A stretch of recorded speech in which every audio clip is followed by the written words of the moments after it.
It's Wayne Bennett. It's Ivan Cleary. Hoops, where are you with this?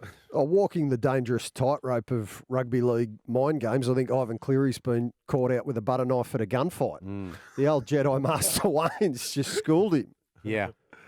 Are you sure it's a butter knife or a plastic one? If it was a plastic one, it always breaks. It always breaks on Mum's tough roast.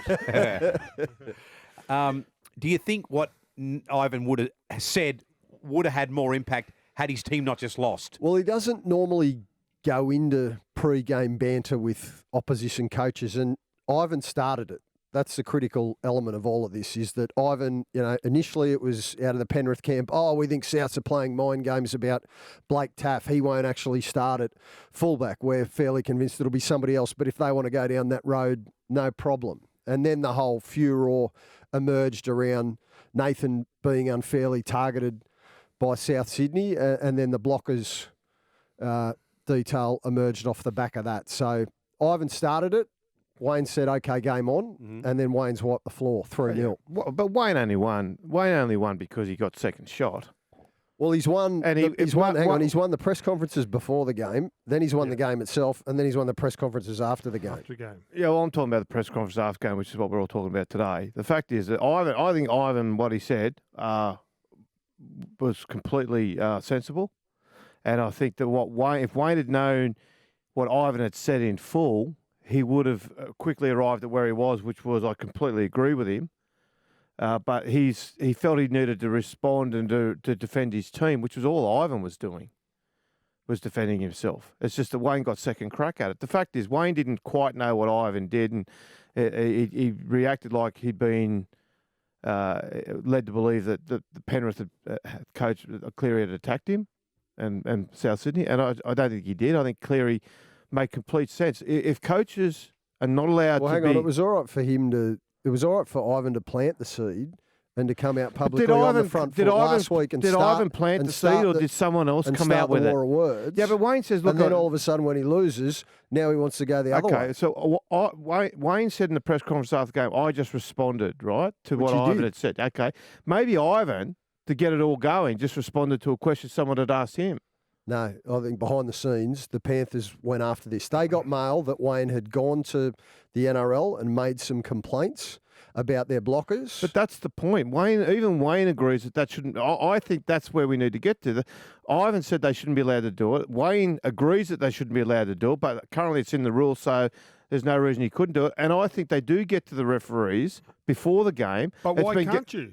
If they're breaking the rules, and then I sat home, I watched all the footy shows on the way here.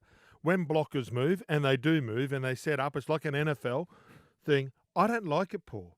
Like they're not. I don't like it either. Yeah, I don't like it they're deliberately there to break. But if they stand still like statues, I can give it. But then when they sort of move and they pretend that they're this and that, no one likes it. Yeah, but I get that, and I agree with you there, and I think everybody will agree with you there. The issue is this. If I say to you, don't think about the blue elephant over there, the first thing that comes in your mind is the blue elephant, okay?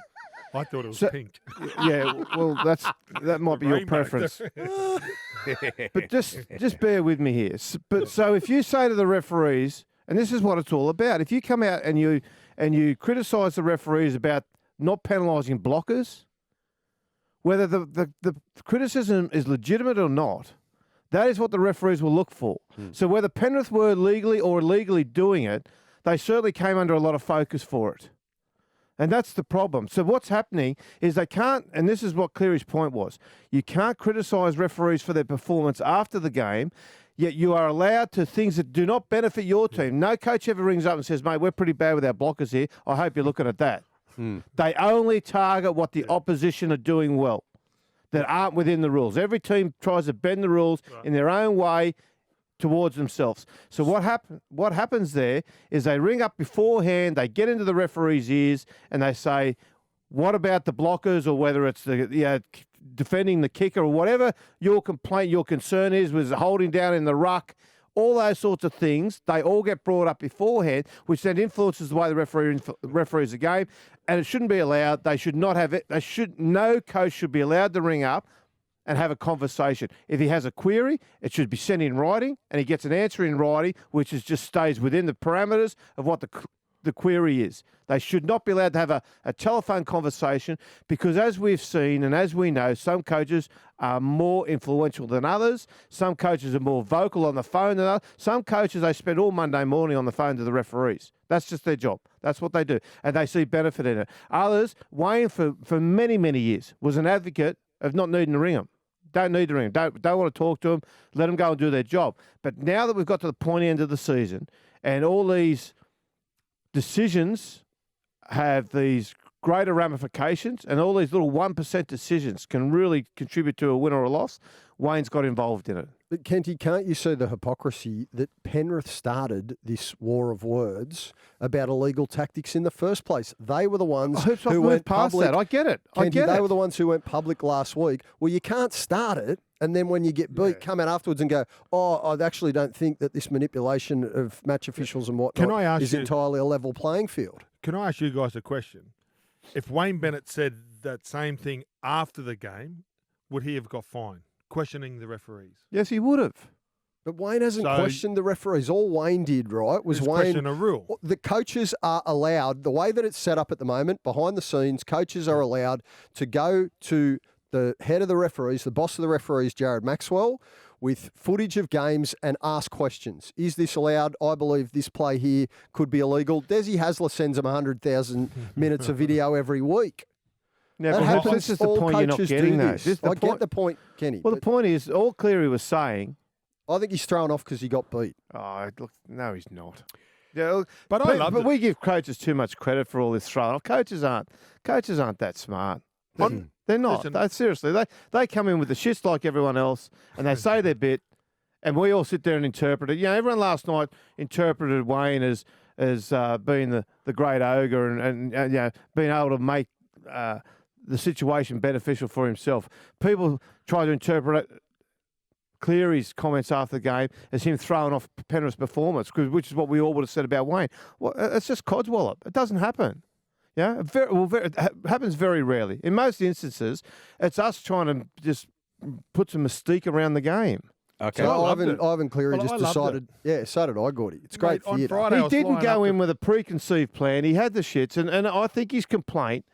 Right, if you cut out all the emotion, his complaint was legitimate. Coaches should not be allowed to ring up and highlight what under the terms of, I just want clarification of how this is adjudicated, highlight what other teams are doing well that they think is cheating, which is all they're doing. Paul, so then they're not allowed to do that?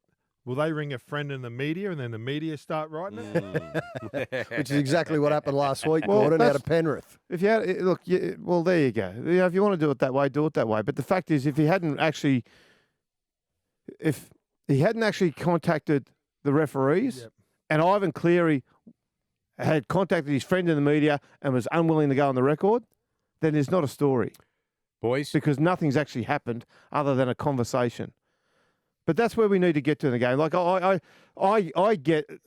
we see it every year in Origin. It's happened for years and years and years in Origin. Okay, it's now crept into the finals where they're playing for cheap stations. It's very important to get the result. It's sudden death. So what they do is they come out and they just pressure the referee before the game. And if you're not allowed to criticise the referee after the game for his performance, why are you allowed to try and influence it before the game publicly?